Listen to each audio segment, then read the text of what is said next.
Browns mini camp is officially in the books, and if there's one thing that became the talking point through the spring, rookie camp, OTAs, and certainly mini camp, it is fifth round draft choice, quarterback Shedeur Sanders. A little bit more in depth. Browns 3D and the OBR begins now.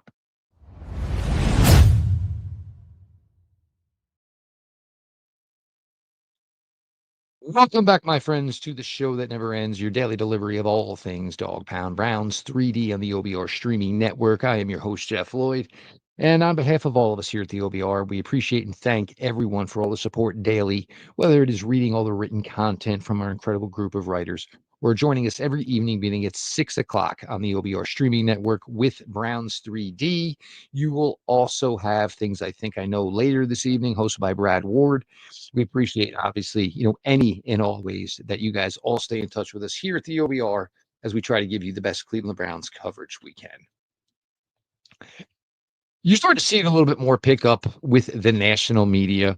Certainly been a talk, through local media.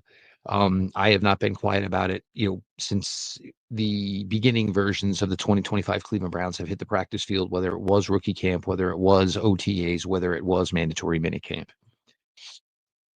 Shedeur Sanders is, you still think how he was drafted in just the fifth round. Now, it brings me back to, it was towards the end of, probably December. And at the time, that's before things kind of fell into place a little bit better for the Browns, before, they ended up ultimately accumulating the number 2 overall pick. Obviously, it didn't matter because it was only a one quarterback draft, of course. And I forget who it was, but there was a national voice on the NFL that basically talked about the Browns, and when it was looking like they were not going to secure a high pick in the draft, that Cleveland kind of needed to luck into a quarterback, still technically paying Deshaun Watson with no intention of him playing anymore. The Browns needed some sort of guy that just kind of came out of nowhere. And the reference that was used at the time was, how the San Francisco 49ers ultimately ended up with Brock Purdy as their starting quarterback. Basically, the suggestion was, the Browns needed some stroke of luck to fall into their laps. Shedeur Sanders going 144th overall and being acquired by the Browns in the fifth round certainly qualifies as maybe, lucking into your quarterback. And the early returns are fantastic. Granted, Shedeur has not faced the top level of the Cleveland Browns defense yet. But we're all starting to learn just about what type of player, and I think more importantly, and this is probably why Shedeur is becoming embraced as he is here in, the Cleveland area and certainly by Browns fans all around. It's more about the personality and the actual person that Shedeur is. And this is what gets wonky with the draft and the process, is that sometimes one thing can come up and it becomes such a fixture as a negative that no one will look at the positives, or nobody will sit there and try to weigh positives versus negative. That's it. It's this negative, which was some unfair criticism, honestly. And what we're seeing, and what I had heard from a million people about, the kids that have played for Deion Sanders to this point, and certainly it was a talk of Travis Hunter and certainly Shedeur Sanders, is their commitment and their respect to the game, to the craft, to the work it required. They didn't BS it.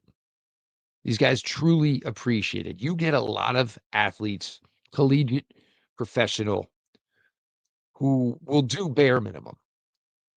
They play the game because they are extremely good. It's not an overall love for the game. And let's be honest, nobody loves 6 a.m. gym sessions. Nobody loves spring sessions, where you're working on conditioning. None of that stuff is the fun part of football. It's the hard part, it's the dirty part, and it's all the levels that you have to go through and contribute and better yourself for the enjoyment of whatever level of football, a Friday night, a Saturday night, a Sunday night, a Thursday night, a Monday night, whatever level it is. It's the things you do when there isn't 50, 60, 70, 80,000 people watching that will ultimately decide how you perform in the game of football. And there was nobody talking down about the effort and the commitment that Hunter and, of course, Shedeur Sanders had for the game. The love of it, again, the respect for it, the requirements that go along with it, especially when we were talking about the position of quarterback. All of those things were never questioned. Some things got out there, maybe got out of hand, and just maybe because the New York Giants took advantage of a situation with Shedeur Sanders and tried to catch him with his pants down, didn't mean that should have been the reflection of all 31 NFL teams. What the Browns have is a guy now that they drafted in the 5th round in the mix of this quarterback competition between Kenny Pickett, Joe Flacco, Dillon Gabriel, and Shedeur Sanders. And at the given age of all 4 of these guys currently, the talk of the town for the past 3 to 4 weeks as rookie camp, OTAs, and minicamp has been going on is without question been Shedeur Sanders.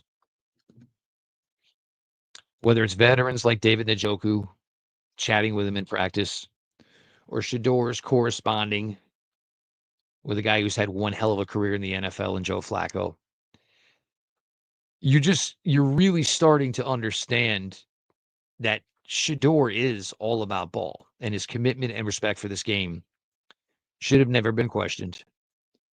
And now it's a situation where the Cleveland Browns may have lucked themselves into having their quarterback. Again, it's going to take a lot for either Shedeur Sanders and Dillon Gabriel in 2025 to convince the Cleveland Browns to use those 2 first-round picks next April on positions other than quarterback. It's going to take a lot. There's no question about that. But if Sanders can find his way into the lineup, be successful individually, also have the team be successful collectively, the Browns would be in a very, very advantageous situation. Having a quarterback on a rookie deal in the NFL is gold. And they say this about teams like Jaden Daniels with Washington. Just having your rookie quarterback on his rookie deal makes your handling of the salary cap and should make for a lot of available money to pursue trades, to pursue free agencies. Now, when you think about it, that it's a 5th round pick and Shedeur Sanders is not making any money, really, NFL money. The Browns have the opportunity, as I said, all offseason, to get younger, to get less expensive, hopefully get more talented, having 7 draft picks, having 3 in the first 2 rounds, having 2 more in the 3rd round. For the last 3 years, the Cleveland Browns drafts most likely began in the 3rd round. This year, they already had 3 guys in the room before they even started making those selections. But it also allows the Browns, and again, they didn't have to work on their cap. They chose to work on their salary cap.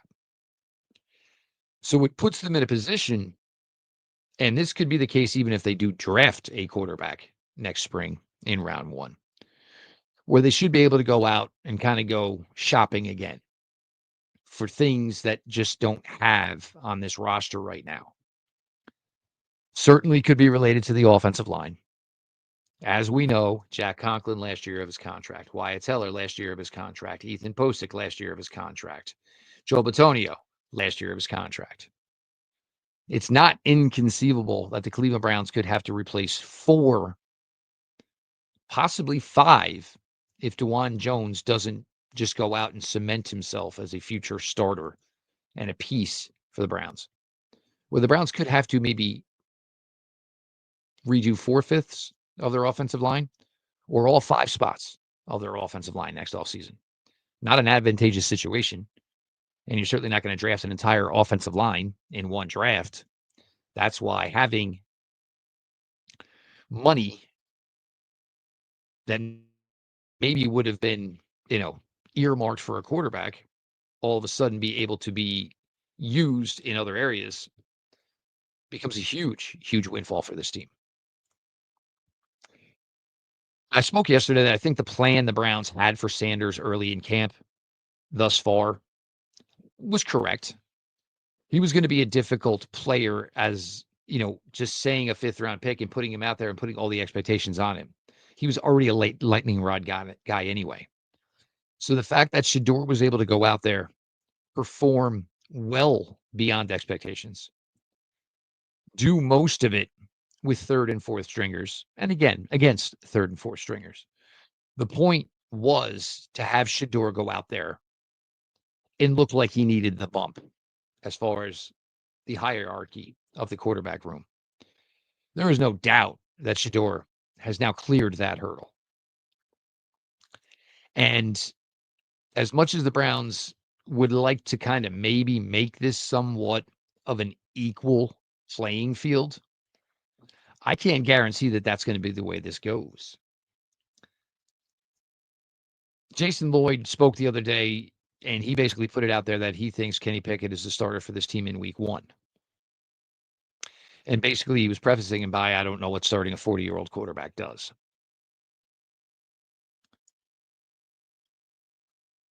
Again, if I think I have a chance of winning some of these early games on the schedule, I still believe my best opportunity to do that is with Joe Flacco.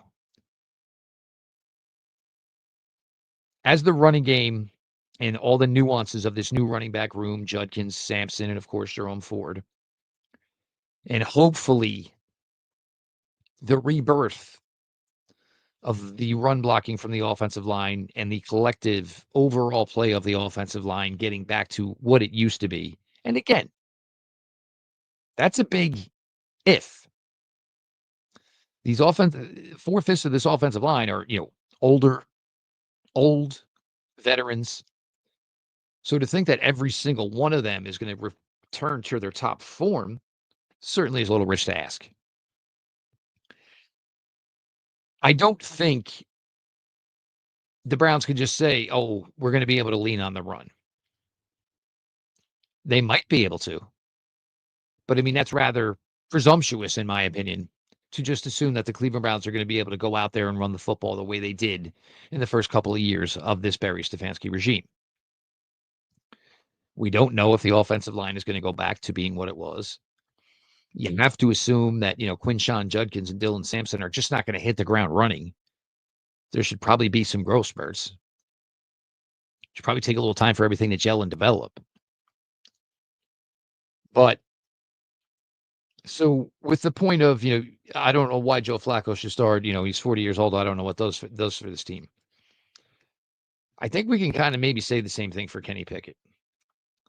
And look, the premise is still the same. If it is one of the veterans starting in week 1, not only does the team have to win to keep the rookie quarterbacks at bay, Kenny Pickett or Joe Flacco are going to have to win and play well and produce well.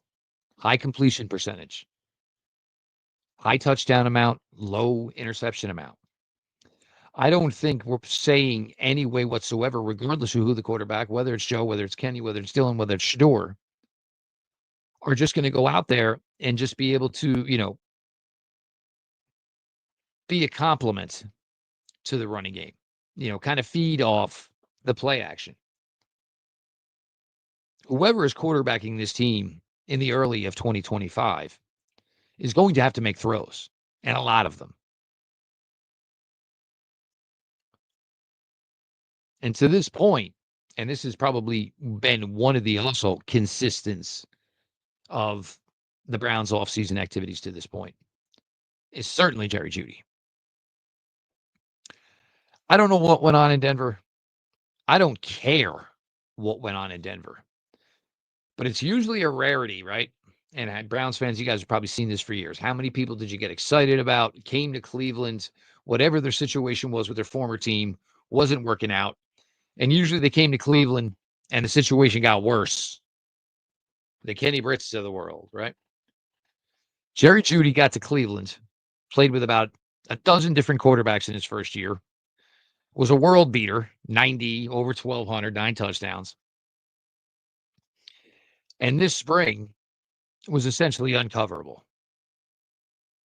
He was one of the main consistents of this past month. Jerry Jeudy, and I see people talking about this. Well, is Jerry Jeudy a one? There's truly only about 10 number one wide receivers in the NFL. Ideally, you need 32. There's not 32. So it's how you preface it. Is Jerry Jeudy one of the top 32 wide receivers in the NFL? Absolutely. Is he one of the top 10? One of the top 15? If you're looking based on fantasy, I don't know. I don't care. But if you're looking at what he did last year with a revolving door of inconsistent quarterback play, if you can get him with hopefully the same starter, or maybe just even 2 starters here in 2025, you have to believe the production grows even more. More receptions, more yards, more touchdowns. And the more Jerry Jeudy can do is hopefully going to make the life of whatever quarterback it is easier.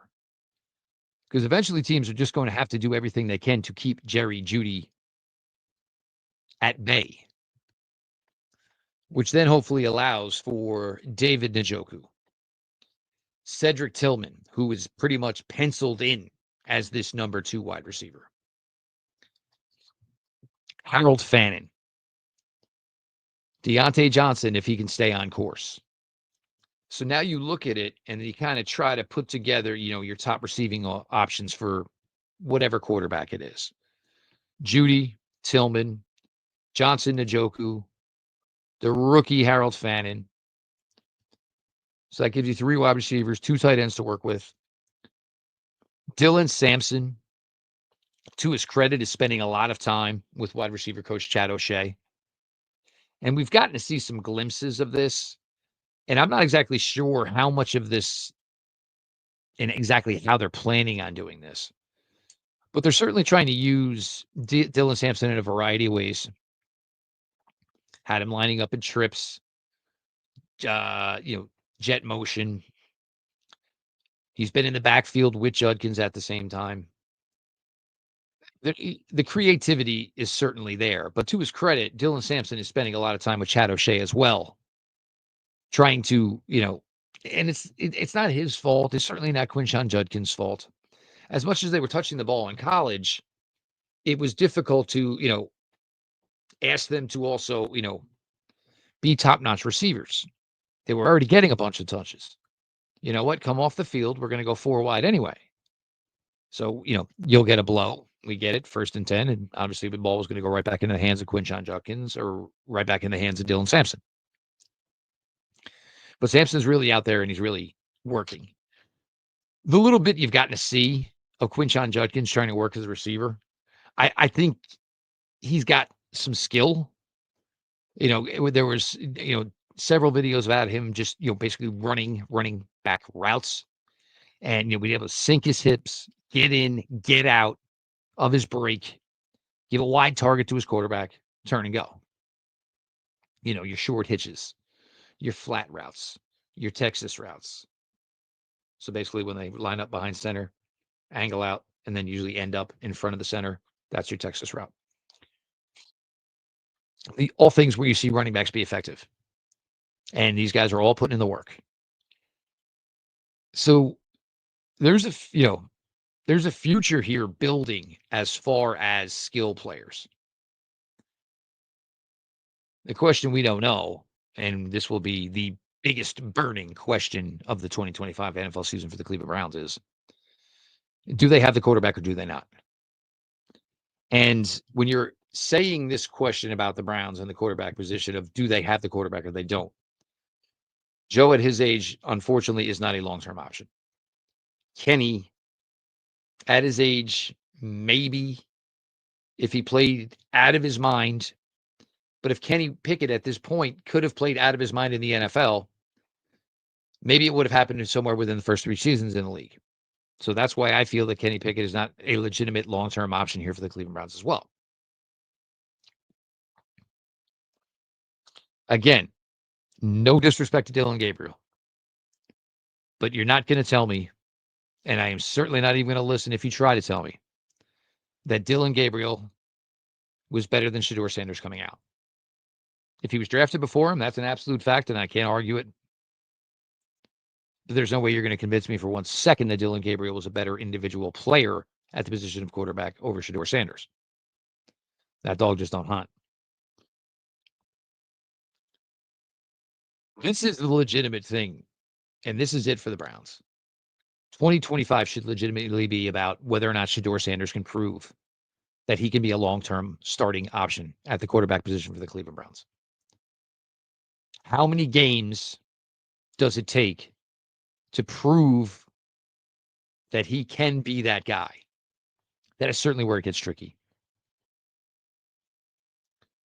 I'd say it has to be double digits or more. You can't tell me, Shedeur Sanders had a nice December and all of a sudden the Browns are, we're not in the market for quarterbacks. We'll be fine. We'll just, we'll take best position of player available.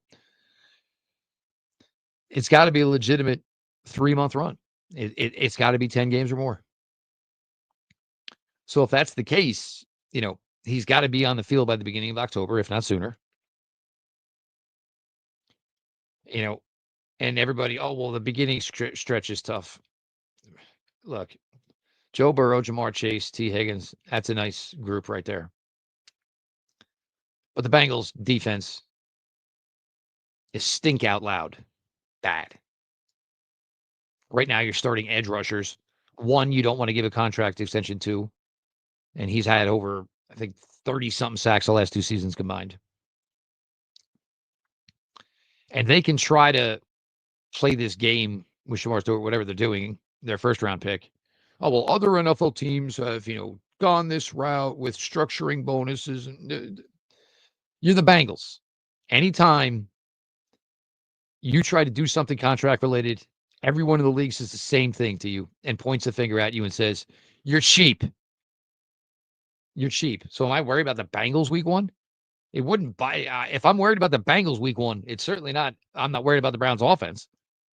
You'd always be concerned about the Browns defense or any defense in the NFL against Joe Burrow, Jamar Chase, T. Higgins, Mike Gesicki, Chase Brown. Yeah.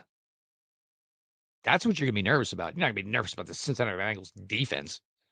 Good God, no.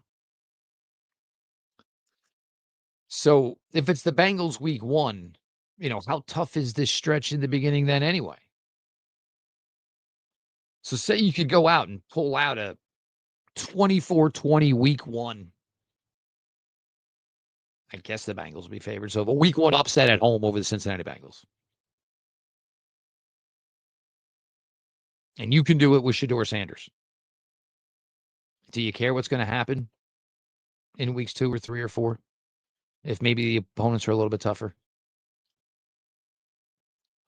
Shedeur Sanders has carried a lot of weight on his shoulders throughout his collegiate career. It wasn't easy to be the son of Deion Sanders. It certainly wasn't easy to be the son of Deion Sanders while he was also the head coach of the team that you played for. Not so much last fall, but the fall of 2023. when Colorado started out successful and having a little fun, being a little flashy about it. Nothing no other team in college football doesn't do. But now all of a sudden, everybody started, hating on Colorado, picking on Dion, picking on his son. And I even remember as it started to go south a little bit there in 23. I remember Deion Sanders saying, all right, well, if you're going to get me, you better get me now. Because a year or two ain't going to be nothing to get. Once he gets the guys in there, it was going to be over.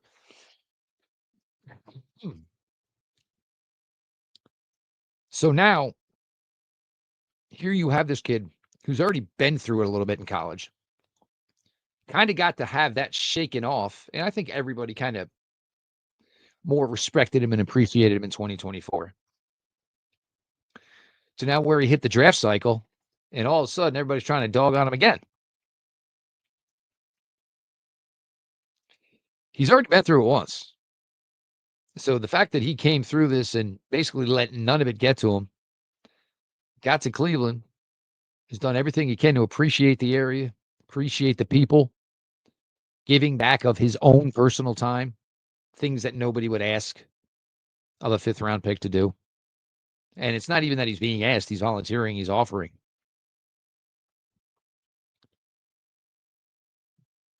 I think the entire 2025 season is about whether or not Shedeur Sanders can prove to you he is a long-term option. You can't tweak it because he's going to save you financially. He either is or he isn't. If he saves you a lot financially for the next few seasons, that's fantastic and an added bonus. But if you feel he is not it and he is not the guy, then you go ahead and you draft somebody next April again in what should hopefully be a more bountiful quarterback class. I don't see Dylan Gabriel as a legit starting quarterback option in the NFL. I do, however, see and feel that Shedeur Sanders could be a legit starting quarterback in the NFL. Look, many have failed. It is the most important position in all professional sports. But Shedeur Sanders, he can make all the throws. He does not skip on the work that is required to be the guy. He has a general passion and love for the game. He has an absolute respect for the game and everything that it entails to be great. His father never hid those things from him. His father preached those things on him constantly.